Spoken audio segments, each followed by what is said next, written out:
Good afternoon, good afternoon, everyone. This is Dr. Deborah Jenkins, your host for Amplifying Voices, presenting and introducing. And today is no exception with my guest, Mr. Kivel Jones. We have known each other for quite some years now because we met doing what we love to do most, serve others. And I'm going to bring him on so that we can sort of flesh out how we actually met. But we know we met with him giving a donation to Faith at Work Christian Church, where I am the senior pastor. But we've just been connected over all these years. And what I've been is that fly on the wall, watching him as he continues to grow in his service to expand beyond the school in which I met him, to serve the greater community with a particular emphasis on our young people. Welcome, Mr. Jones. How are you? I'm doing well. Thank you, Pastor Deb, for having me on. I'm really excited to be here. With your network, it is incredible. As you said, we've known each other a while, and I'm really glad to be able to continue to be a part of what you're doing because I think this is really amazing. Oh, thank you, thank you, thank you. I tell you, the moniker that I use at Sable Network TV is that we are bringing out and presenting the best in Black experiences, and you are most definitely among those who I believe are a part of the best that we have to offer. We just want everybody to know all about you, and that's why we're Thank you. sitting down today to talk about the great work that you have been doing for such a long time. Can you Yes, go through yes. that little story of how we met? I don't remember who connected us. I don't remember. Okay. So Go I just it was brief. It was brief.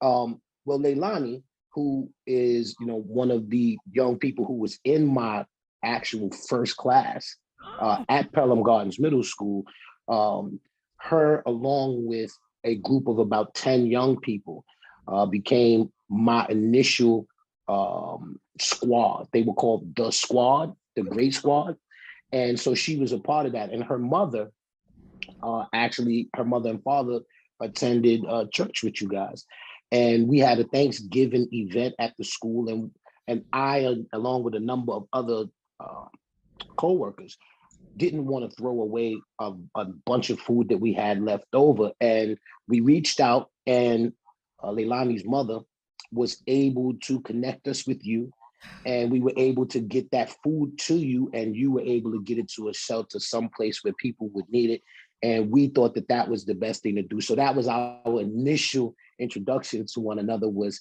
trying to feed some people. Yes, yes, yes. I Hmm. I am so silly because in the green room, you all, I brought up Leilani and her mother, who is now a dear friend. Her mother and I have become friends, and I'm gonna tell you, they were not members of our church. What we had out of the church was Girls Who Code, and they Oh, enrolled okay. Leilani as one of the students. And she Hmm. was, I'm trying to think, was she, I think she was a part of also our first group. So she's a first Wow. in many ways. Look, she's an only child, and she's the first, one of the first in your group, and one of the first in Girls Who Code. But Hmm. her parents are dynamic, and I Yes, so they are. appreciate that because when I tell you, audience, that they had so much food, Oh, I of course. have my truck at that time? Did I have my 4x4? I don't Yeah. even know. But Yeah. they packed Hmm. it up to the rafters. Yes, So yeah. we have an after school. So we took it back. We took the food back to the after school first so that we can give our children an early Thanksgiving meal. Mm. Then myself, my daughter, my son, and one of their friends, actually, who was also a counselor in the after school, we went over, for anyone who knows New York, Bronx in particular, went over to the 6 train station where there are a lot of homeless people, and we just fed them. We fed Mm. them, still had too much food. We still had food. Wow. And so then we Wow. went up to Mount Vernon. Mr. Jones, you may know where FedEx is. I don't even know the street, but it's right off of Connors. And Hmm. there's a men's shelter over there. So we Wow. took the remaining food to the men's shelter in Mount Vernon, New York. What you and your young people did in collecting that food to feed them and the community was nothing short of beautiful, and indeed exemplifies the word serve. And I thank you so much. I thank you so much for that. Well, you're welcome. Also, was thank you to you because we were trying to see if we could get someone over, and there were a lot of people who said they couldn't make it. And the fact that you were able to come over, bring the big truck, load everything up, and take it to give it to somebody else was really a tremendous thing. And we applaud you as well for the work that you're doing in the community, because that again was the moment in which I was able to connect with you and continue this relationship. Yes, absolutely. And it's been a mutual admiration, definitely, for the work that you do. And so that's where I really wanted to go with our interview time today. I want to talk about what you created. You created something that I didn't even know you had in your heart and mind at that time, because we connected for that particular event. But you have done some marvelous things since that time.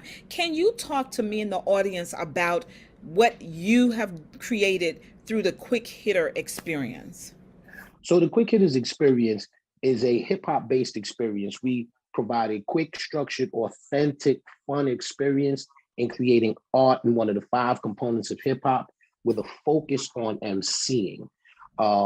We want to make sure that we're able to enhance what's done in the school day. And we think that what we do through the MCing piece, and particularly through the writing, allows us to help the school develop great writing skills, um, uh, having kids be able to flush out thoughts, to be able to expand their vocabularies, and also in a very important part, we think, is grow emotionally through being able to take thoughts and ideas that you have inside yourself and put it out on a piece of paper, share it with the world, whether that be in a private session with one on one, or whether that's wanting to get on a stage and perform for a large number of people. Again, we think that this is a great opportunity, and particularly dealing with mental health issues that a lot of our young people are dealing with. Also, the social and emotional challenges, and particularly coming out of the pandemic. But prior to that, even just coming out of certain issues that may arise in the school or outside in the neighborhood or in your home with your family, giving that voice to the voiceless and amplifying that, as you said, so that there's an opportunity to be heard, be respected, and sometimes be critiqued, so that there is an opportunity to grow from that. So we think that what we bring to the table with the Quick Hitters experience through this service is something that's unique. At the same time, it's a part of the culture, and it gives the opportunity for us, me myself, as someone who is a master at emceeing, that art, that component of hip hop, to help through something that I passionately care about as well. Now, see, hold up, because see, I didn't know you were a master MC, and so my wheels are already turning as to how we can further collaborate in the future. I'm serious, and I so let me just share with the audience, just in case you don't know me personally. Everyone who knows me personally know that my favorite, all-time favorite rapper is none other than Rakim. Everybody knows that. Oh, Everybody who knows me know oh that. man. The Y'all God know that. MC himself. The God MC That's himself. him. That's him. Mm-hmm. And I have people in my life who are youngsters who don't really know the power of his ability to rhyme, Mm-hmm. and what he's given to people like myself and to you That's right. over the years. But I love the fact, and I've listened to some of your work, and Mm-hmm. so my wheels are still turning now that I know that you're a master MC. I got it. And we'll talk offline about how my wheels are turning, because I'm known for just dropping ideas out there, but I can't do that here. I have to get your not not permission. not But not at this moment. Not yet. Not yet. not at this moment. Not at this moment. But I'm so happy to hear that, because actually what you're doing is you're actually expanding the roots of rap and hip hop by taking from your expertise and passing it on to those who are coming behind you, coming behind both of us. I think that's wonderful. Is there an appreciation? Do they realize it? When I say they, I mean your students, your pupil. Do they realize the rich legacy beyond maybe say drill music that I'd like to talk a little bit about if we can, since it's a subject right now that even the mayor of New York has met with some who are in Mhm. that field Right. as recent as last week or earlier this week. Do your students have an appreciation of the rich legacy of hip hop? We have a piece in our program where we call it the quick quotes.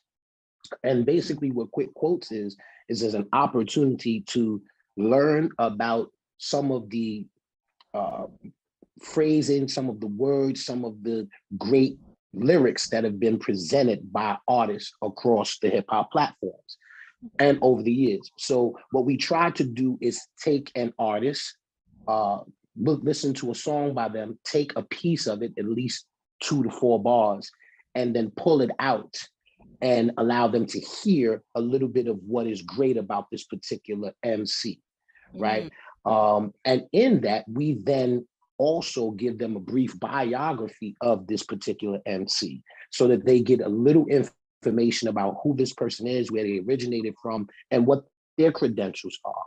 And then we give them an opportunity to get a list of music from this artist. So they have some reference points in terms of being able to understand those who have come before us, right? And mhm. have laid the bricks down for us to be able to stand on top of what they created. So in particularly, we're talking about the God MC Rakim. Um, one of my favorite songs, I'm sure must be one of yours, is Paid in Full, Absolutely. right? Yeah. So, I took a couple of lines from Paid in Full and put it on a picture with Rakim, and then gave a bio, and then some of, maybe about 6 songs that were great to listen to. And we do this for a number of people. We've done it for Latifah. We've done it for Little Baby. Some people who are more current. We've done it for Yep. Little Baby. We've done it for Kanye. We've done Mhm. it for Megan Thee Stallion. We've done it for many different people to give our students an opportunity to learn about the artists that are out there, and not just on a musical level, but also get some connection to where they're from, how old they are, who they may have worked with, and also some of the things that they may have accomplished. I love it. I love it. I love it. I love it. And it did not escape me that you're also through the quick hitters experience addressing the very real mental and emotional health needs of our young people. And, Mhm. and sometimes they only know how to write about it. So I think that's really great. Do they Mhm. are they aware? Is it something that's consciously done, or is it just giving them space to express themselves? Well, it is consciously done. Some of the activities that we put together are specifically to allow them to go into themselves and pull out what they want to talk about. So we will have, no problem, we will have a general idea, like a general topic and some general things in place in order to do something as a group, because sometimes you have some reluctance. But we also push them to start to create on their own, either in smaller groups or individually. And some kids will stick to the group and be more of a group orientated kind of artist. And then there are others who then just immediately kind of branch off into their individual thought processes and come back with stuff and let me hear them. And there's been so many. I'll tell you about one young lady who she wanted to be in the class, but she wasn't really a rapper. Mhm. But she was dealing with an issue of feeling the loss of her grandmother. And so she wrote a song, and she came to me with the song pretty much done and said, I want to record this. And I said, okay, no problem. And we recorded the song, and it was called Rest in Peace, Buela.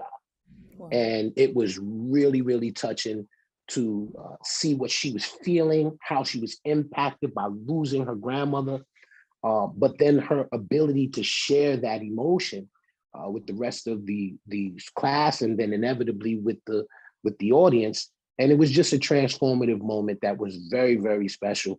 And we were glad that we were there to be there for her and to support what she and who she wanted to show to everyone.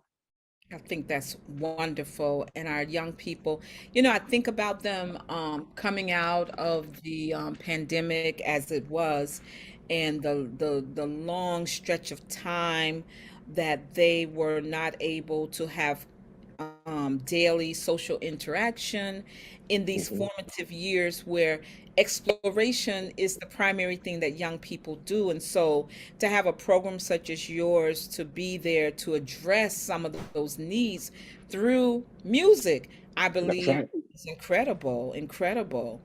So Thank tell you. me, you're welcome, and I thank you. No, no, I really thank you for the work, and that you don't give up on them, because I know they come in with their attitudes because they're young people. We're supposed to expect that, but when it's time to work, they got to get to work. We understand that too. That's It's right. something That's right. to translate for them. Are you still located in Harlem? I am. I am. We have, because of the pandemic, we had to curb how we were able to move.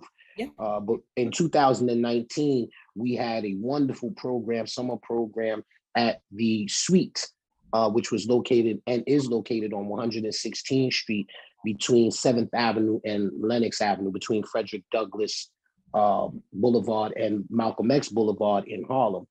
And yes, we're still there. As a matter of fact, the owner of the space is one of my partners in the business now. Awesome, awesome, awesome. Hmm. So, but your program is not limited to Harlem residents. It's whomever can get there. Is that how it works? Well, actually, we've opened up our service to be able to share it with other programs in other areas. And so that's what we're also looking to do, because what we've noticed as a group of people is also this part economically. I guess we'll get to that when we talk about drill and some of the issues that are happening now in our communities. Uh, it's very important, we think, Junior, it's very important, we think, to allow young people to have this opportunity Mhm. to get our program wherever it is that we are. Yeah. And so it's not just we offer it remote, but we also offer in-house residencies. Now, in any area where you are, we're also looking to partner with those agencies to look at a young person in their neighborhood, someone who they think is ready to make that kind of commitment, and train that young person to be in that particular place, providing the quick hitters experience, but also being able to uniquely connect to that environment. Mm. We think that that's very important, while also giving them a economic option, an economic incentive to be able to say, hey, instead of going out and being in the street, I love the culture, I want to be a part of it. Right. I have another avenue in which I can do that. And that's something that the Quick Hitters Experience wants to do, not just in Harlem, but in other areas around the city, around the state, around the country, around the globe, inevitably. I love it because it's not our young people are not the only ones experiencing these challenges. It's universal, and I think um, I I like to think. I know I am a Romans 8:28 person, and for those who don't know, Romans 8:28 from the Bible says, and we know all things work together for the good of those who love the Lord and who have been called according to His purpose. So, what I typically do, even when it's horrible, Mr. Jones, I am looking for that thing to work together. That's And right. and so as it relates to the pandemic, we saw a lot of loss of life. We've all lost someone. I don't know one person perhaps on the face of the earth at this time who doesn't know of or know someone who's passed or has been sick from COVID-19. But it has opened up avenues for expansion of programs Mm-hmm. such as yours and those similar to yours to Mm-hmm. reach beyond the locale and actually go global. And I think Mm-hmm. that's Wonderful. How are you structured? Are you a not-for-profit? Are you for-profit? So that we can get a better understanding when we want to send people to your website and how they can connect with you. What is your structure? So I'm a for-profit organization. Hmm. Um, so when with you visit quickhitters.org, quickhitters.org is the space to visit. And we have all of our options outlined there. We think they're very reasonable. We have independent one-on-one services that we provide. And then, as I said, we go all the way to residencies within schools or within community-based organizations. So it is something that we think we're uniquely placed to be able to bring some of these skills to the table, which not only, again, enhance academics. I think that was one of the things, personally speaking, as a young person, just a brief little thing about me. My father was an MC. And so when I was a young kid, maybe around 4 or 5 years old, he introduced me to performing. His name is William Kareem. And he was a part of a Muslim group, the first Muslim rapper. He was a part of that group called the Propagators. And they would perform all over the city. They would perform all over the state. They perform in different places. And we would go with him and my brother Bill. My brother Bill Blass is also an MC, Bill Blass, US2G. And the both of us would go out and perform with him.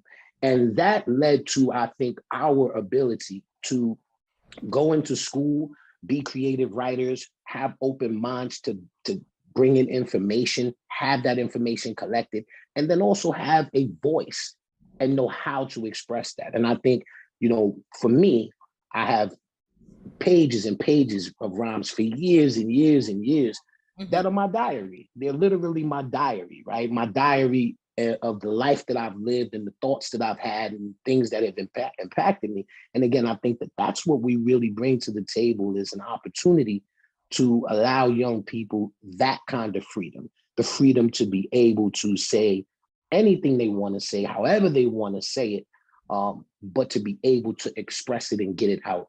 And that was one of those things that helped me out as a young person. And I hope that I can bring that to other young people in the world.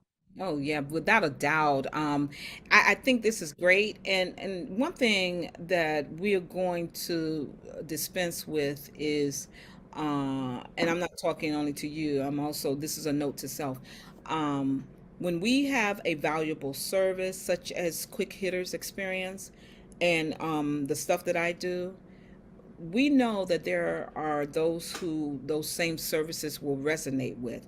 And because Mhm. it will resonate with them, they're not worried about whatever our fee structure is. If Of course. any concern they have is, okay, when am I starting? Because they Right. figured it out that I this is something that I need, and I know that there are parents. This is the month going into the month of March. Hmm. Parents are trying to figure out what they're going to do at the end of June with their Hmm. children, especially now that so many have had to go back out and work. And then for those who will remain at home, but they still need Hmm. them to have a structured setting, what will they be doing? And there will Right. be the option of Quick Hitters Experience. And so whatever your fee schedule is, they will go to Quick Hitters, quickhitters.org, and they will see it, and you will begin to get new clients because people who understand the value that you bring, the expertise that you have, will not squabble Well, I about think it's the. and it's also too one of the things that we tried to do. There was a moment where I was doing all of the creating in terms of the lessons, how it was that I was going to present these ideas, and I realized that because I'm in a space where there is and will be educators, uh, I went and partnered with an educator. So we have a master's degree certified teacher who's also been teaching 15 years Wow. in the public school system, who came on board in 2016 and Mhm. began to help formulate the lessons in a way that was suitable for an educational environment, as well as for our personal environment when we provide our service for profit.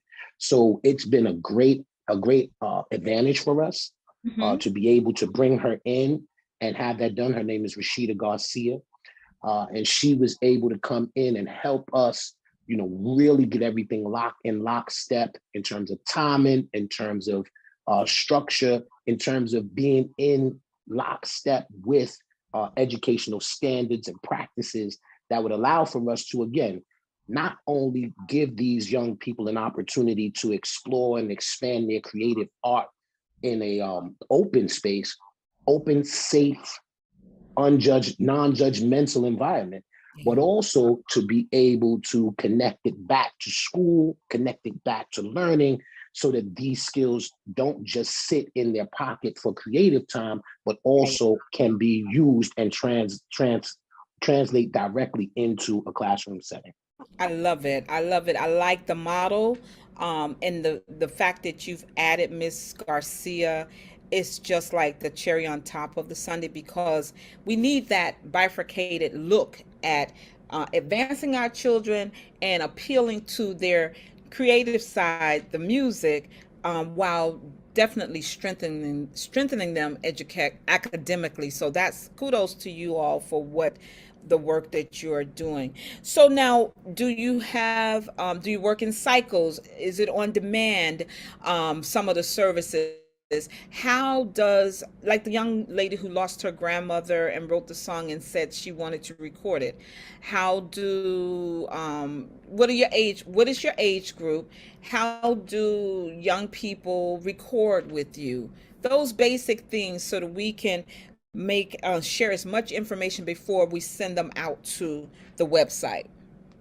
So the services, again, they range from one-on-one services to group services, individual workshops. I know at times there's just people want to fill time in schools, may want to fill time in an after school. So, or even adults, right, want to do something really different in their for their birthday party or for their experience, with a corporate organization. Maybe the corporate organization just wants to do something different from what they do normally in a training session. So we're available for all of those things. And when we talk about young people, again, we try to do the one-on-ones. We try to do small groups of 5 up to 20. And then when we do residencies, we try to do them in 12-week spans.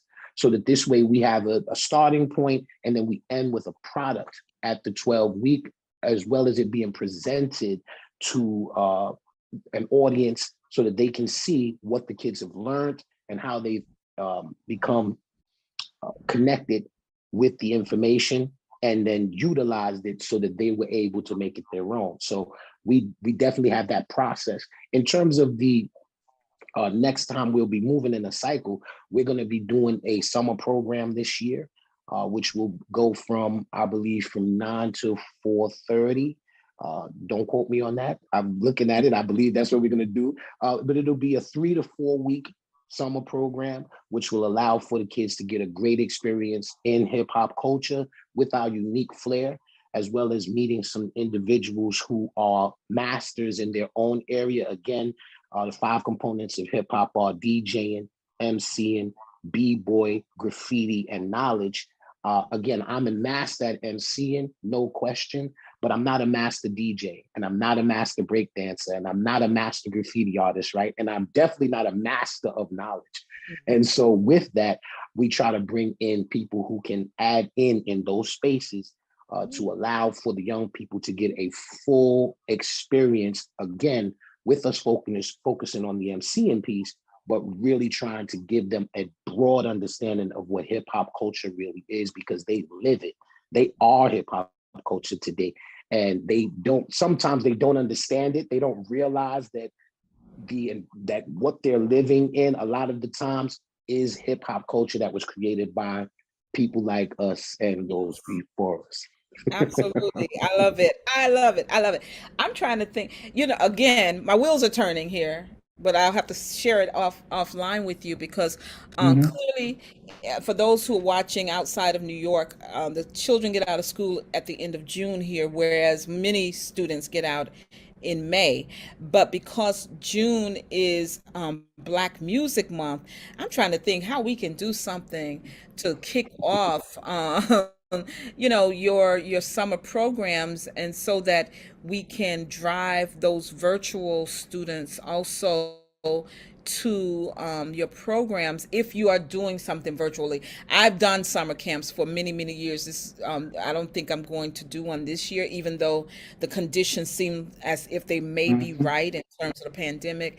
Little exhausted, but it takes a lot of work to run Right. a 6 week program, and if you break it up into three week sessions, also takes a lot of work. So I'm not suggesting that you should do a virtual, but certainly if there's any way that we can do something in June to Hmm. collaborate, we'll do that, because Oh I'm going yeah. to be a resource for you to get out there so that your voice and the great work that you're doing will be amplified beyond the spaces that you're already in. We do that for each other because that's how we build our community stronger and That's better, right.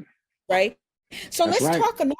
let's talk now about the drill music, just to share with some people. And you are the expert, you are the knowledge here about the music. So I don't know some of the names of the artists who met with the mayor earlier this week, or the end of last week. Mayor Eric Adams. We've been having a lot of crime, a lot of violence here in New York, everyone, and we have a brand new mayor just sworn in on the first. Is that correct? The first Believe of so. January. Hmm. 1st of January. And he's had some real challenges, not because Right. of himself. It's just the state of the community as it is right now, and we are still coming out of the pandemic, where even the criminals had to slow down their crime because there weren't Yeah. a lot of us moving around. But now that everybody's moving around again, a lot of violence. And someone Hmm. had suggested to him, I think it was a reporter, who asked the mayor during a press conference about something else. Well, what about drill music's effect on the crime level? He was unfamiliar. He said he spoke to his son about it. His son sort of schooled him. And what I've seen this mayor do, and even before he became mayor, but when he was mayor elect, he started sitting down with what is known as adversaries, people who oppose you. Um, uh, Mm. he's and so he did not have a particular opposition to those who create drill music, but he understood that he needed to speak to them if this has any impact on the rate of crime and violence in our city. So I gave that backdrop so that those who'll be listening to our interview will understand. But what are there particular artists here in New York? I do believe I heard that one was recently murdered. He had just signed a contract, I believe, and it was his grandmother was so proud of him. I read about that. It was just such a sad story, and he was gunned down and killed. I don't know if that's related in terms of drill music, or if he was even a drill music artist. But can you share with us what is drill music, its impact on young people today? And I don't want to demonize it now, because I think that hip hop has gone through several iterations, and this may be one of the newer ones. Can you help me understand in the audience? Well, from what I understand, drill music is a form of hip hop that has to do with the beat. Okay. That the beat really was the thing that started moving this particular um, new genre of hip hop. Hmm. And it came from Europe, from England, from London. They would the Really? London, yes, the music that the London rappers were using had this kind of energy, Wow. and the young people here gravitated towards it. Um, I believe that, specifically talking about what's happening here in New York, the energy of drill music is extremely hyper and active and busy. And it has been taken up, from what we know and see, by a lot of young people who are engaged in gang activity. Gotcha. Now, whether now I want to speak to this in this regard again about not demonizing. I mean, when you talk about Jay-Z, who is the biggest rapper in history in terms of making money, right? Um, he always tells the story about how he was a crack dealer. Yeah. Right. And he always talks about these things. And I think that even when we look at the history of hip hop itself and how it grew, when you talk about the initial um, development of the culture, it came out of New York's gang culture, Yeah. right? You know, there were gangs in the Bronx that were fighting that used hip hop as an opportunity to, instead of, you know, shooting, killing, beating each other with bats and pipes and neck stabbings, began to compete with each other based on whose DJs better, whose dances are better, whose rappers are better, right? And so I think that part of what we're seeing now, as you said, is an iteration of this, right? And it's just that these young people, as young people do with young energy, are out here, and it's not necessarily controlled energy, but it is something that is moving them. And so when you see them jumping around in their videos, dancing, you know, they're in a state. I mean, I would even liken it to, you know, looking back at African culture, when you start looking at, you know, African tribes with drums and their traditional Right. dances and all of this hyperness that is created. And I think that is what we're seeing with this drill music scene. In the Bronx, it has evolved into something that has caused a lot of despair and stress amongst a lot of individuals. But it's still making young people who are able to push forward. It's putting them in a position to economically grow. As you said, the young man was about to sign a contract, make Yeah. some money, possibly take him and his family and some of his friends out of the neighborhood. Yeah. But as has always existed, I think, within the music, in the culture, and not only in this genre, hip hop, yes, Yeah. but in many genres, Mm-hmm. the jealousy, the envy, and the competitive nature that sometimes can turn into acts of violence, which we are seeing right now with this scene, with this drill music scene. It's incredible. I so want our young people to love each other and fight it out in lyrics, that, you know, that they can say, oh wow, I didn't know you felt that way. Let's talk it out and let's put a beat together. You know, and I Mm-hmm. know that may be a little unrealistic because I don't think anybody has actually ever done that. I'm a big Tupac fan. My daughter's a big Biggie fan, and we listen on my way to take her to school to both of them almost every morning. And while I'm a big Tupac fan, there's this one song in particular I won't name, but it just, you know, and I'm not disparaging him, but I just think that as far back as their beef, we can just choose different options, to try to work it out, even if that means ultimately I said what I said, but I won't Mm-hmm. keep saying it to ratchet up the intensity between us. You know, I think Yeah. we need to begin to teach our young people those type of lessons. And I believe from what you've described about the quick hitter experience and the components that you all have in it, especially dealing with their mental and emotional state, will actually go far to get young people to say, you know what, it's not even that serious. You know, I'm going to keep moving forward. Well, I'll mention this here. I think that, you know, you're doing the same thing, and I think we kind of understand that as well. Is that you may not be able to save every single person, right? We can't save everyone. People are making decisions. Even young people are making decisions in terms of what they want their lives to be. With us trying our best to be um, conduits of positivity, you find that even in that, there is a desire for young people in our communities, and not just young people, because it also exists within the adults, Yeah. right? Is trying to establish yourself as someone of that is to be respected, that has a certain reverence. And hip hop music, because of how many millionaires it's made, because of how many people are impacted by it, every single day all over the world. Hip hop is the number one genre in the world, Yeah. right? When we consider that, we have to as people who want it to be utilized in a particular way, recognize that the strength of it is not only in the prestige, but it's also in the economics. Right. And the economics of the business, I think, also play in with this narrative when you talk about drill music. When you just talk about hip hop, rap music, any that label of being able to be a rapper and produce an economic um, stream of stream that is going to be continuous, possibly, is a large draw.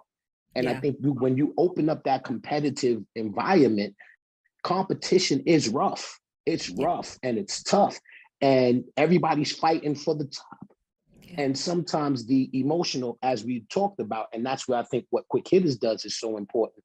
We are looking to go beyond below, right, and change the mentality of those below, right? Mm-hmm. The For us, the age range being 8 to 11, 8 to 12, looking to get into that age range and really begin having those conversations early before they're 16 and 17 years old and they're out on their and they can kind of be out getting into their own thing, Mm-hmm. trying to impact that as early as possible so that there is an understanding that even if you have friends who are into certain things, that if you're talented at this thing and you want to grow in it, that there are ways to grow. And I think we've seen that in rappers we know from the past. And I Yeah. believe the same thing will occur with these young men and women who are engaged in it.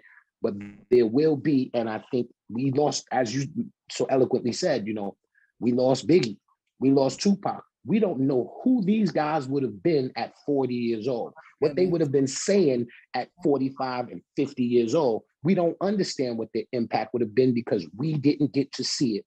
And That's so some of these young men and women, we won't get to see it. But then there'll be those who continue on and become uh, connoisseurs of life, not yes. just connoisseurs of hip hop, but connoisseurs of life, and they'll be able to impact another generation as they come up underneath them. And that certainly is our shared hope for our young people. I think the age group is wonderful. I think it's so critical because at 8 they're trying to see how far they can go in terms of challenging the adults in their lives, particularly their parents.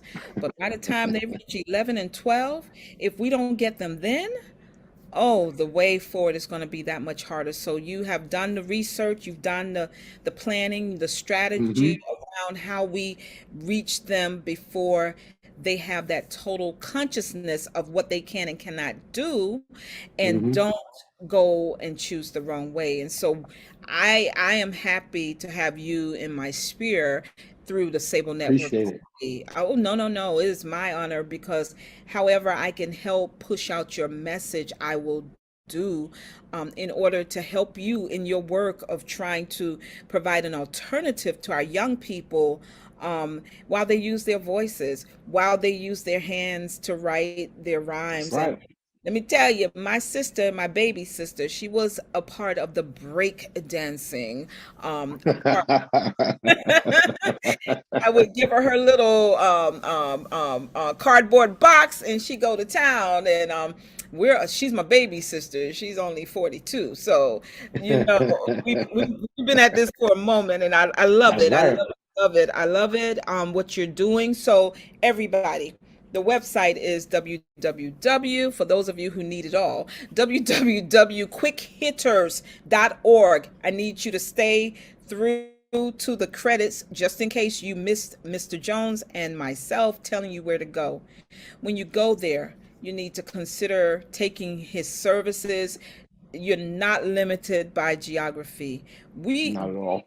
Sable Network TV is available through Roku, Amazon Fire, iOS, and Android. So those of you who are already watching, you already know that.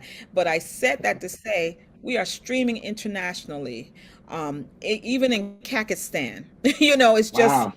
that's the reality. So It's amazing. It's I amazing. know it's incredible what God can do when we have the mind to do it, right? But we Right. want to see quick hitters experience span the globe. We want to see Mr. That's Jones right. and his team impact your children's lives in a positive way. They're already listening to the music. Stop fighting Well, there's a no fight question. that you know that you're not going to win. Our No parents didn't win with question. us. I mean, you were part of the hip hop genre, but with your through your dad. But you know, most parents, my mom included, was like, "What is that? Can you please?" But she just could not tear me away from Eric B. and Rakim and many of the Hmm. others. We can't tear your children away from any of their artists today either. But what you can do is Yeah. encourage them to to use their creativity to create their own music. If we want to change, sometimes we have to be an active participant. And so if your children are expressing any interest in the hip hop genre, why don't you support them by giving an opportunity to the quick hitters experience to have that positive impact on you and your children's lives. Mr. Jones, I'm Okay. going to give you the last word before I close. Anything else Yes, you sir. want to share with us about what you're doing coming up? Well, listen, please make sure you check out quickhitters.org because we're going to continue to expand there in terms of information. We will provide the information for the summer program, as well as we're going to be doing some out of school time stuff all during the next year. So 22-23 school year, we'll be providing the opportunity to come and share the Quick Hitters experience during your holidays, your days off, so Oh, that this way parents can always know that there's an opportunity for us to share in the responsibility of helping raise your children and help the youth around our communities. Another thing, I just want to give a big shout out to Quasi Haynes, who is the owner of the suite, for helping us to not only and helping me come up, really push the idea of the Quick Hitters experience, but also providing a great space for us and being a part of it, as well as Rashida Garcia. Want to make sure we give her a great shout out. William Kareem, Bill Blast, Nadine Lewis. These are all individuals who are working with me to make sure that the Quick Hitters experience is one that's great. And once again, I want to thank you, Pastor Deb, for having me come on and share what it is that we're doing with the Quick Hitters experience. Once again, we're here to promote the voices of the voiceless and amplify it, as well as educate through entertainment. oh, this has been such a thrill and just getting to know a little bit better because I'm always dropping people's names, but I need to have a little intellect about me as to what you're doing so I can properly present you to the people who I know need it. So now you've immortalized your experience of the quick hitters experience right here. And if I should forget, I can always direct people to this interview. But I think I know enough to now tell parents you need to make a beeline to the quick hitters experience. Go to the website, Right. quickhitters.org, and get connected to Mr. Jones and his fabulous team, who's just given the shout outs to. One I did hear was his brother because I wrote it down when he said it. You see, I'm listening, I'm learning, I'm getting that knowledge. And That's right. Mr. Quasi, who owns the space that and how he mentored you to go. And I'm quick to say who's a mentor. People who push you forward into your purpose and destiny, they need to get a shout out as being a Mhm. mentor. Even if, No it's just question. one leg of the race, they don't have to go That's the right. whole journey. But if they're pushing you and propelling you forward, we have to give them space and tell them thank you. So I'm glad you did that for your entire team. We look forward to all that you're going to continue to do with the Quick Hitters experience. And I will share my little thoughts with you offline. All right, say no more. And listen, thank you for what you're doing. Really appreciate this opportunity and all the success to you and what you're doing with Disabled Network. Oh, thank you so much. Thank you so much. And we will stay in touch. This has been Dr. Deborah Jenkins, Amplifying Voices. Mr. Kivel Jones was the subject of the amplification today. You will hear from him again. God bless you all. Peace.